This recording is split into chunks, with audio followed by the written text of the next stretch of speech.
यह जानकर सुखद आश्चर्य होता है कि पूज्यनीय रामचंद्र डोंगरे जी महाराज जैसे भागवताचार्य भी हुए हैं, जो कथा के लिए 1 रुपया भी नहीं लेते थे, मात्र तुलसी पत्र लेते थे। जहां भी वे भागवत कथा कहते थे, उसमें जो भी दान दक्षिणा चढ़ावा आता था, उसे उसी शहर या गांव में गरीबों के कल्याणार्थ दान कर देते थे।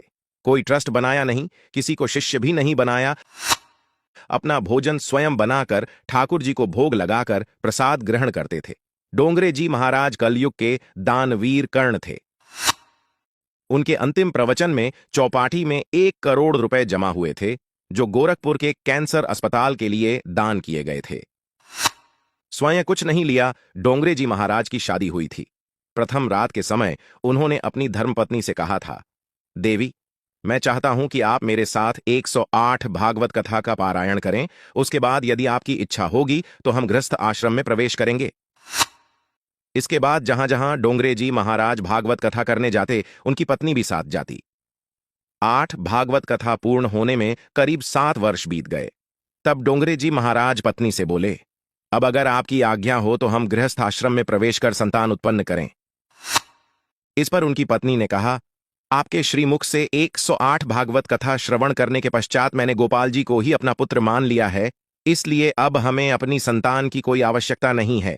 धन्य हैं ऐसे पति पत्नी, धन्य है उनकी भक्ति और उनका कृष्ण प्रेम। डोंगरे जी महाराज की पत्नी आबू में रहती थीं और डोंगरे जी महाराज देश दुनिया में भागवत कथा रस बरसाते थे। पत्नी की मृत्यु के 5 दिन पश्चात उन्हें इसका पता चला। वे अस्थि विसर्जन करने गए। उनके साथ मुंबई के बहुत बड़े सेठ थे, रतिभाई पटेल जी। उन्होंने बाद में बताया कि डोंगरे जी महाराज ने उनसे कहा था कि रतिभाई, मेरे पास तो कुछ है नहीं और अस्थि विसर्जन में कुछ तो लगेगा, क्या करें?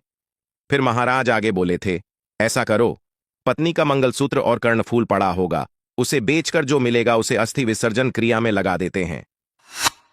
सेठ रतिभाई पटेल ने रोते हुए बताया था, जिन महाराजश्री के इशारे पर लोग कुछ भी करने को तैयार रहते थे, वह महापुरुष कह रहा था कि पत्नी के अस्थि विसर्जन के लिए पैसे नहीं हैं। हम उसी समय मर क्यों न गए? फूट फूट कर रोने के अलावा मेरे मुंह से एक शब्द नहीं निकल रहा था। सनातन धर्म ही सर्वोपरि है। ऐसे संत और महात्मा आपको केवल सनातन संस्कृति में ही मिलते हैं। हमारे देश में बहुत सी बातें हैं जो हम सभी तक पहुंच नहीं पाई। मैं कोशिश करता रहता हूं कि हमारे देश की संस्कृति को हम सभी जानें।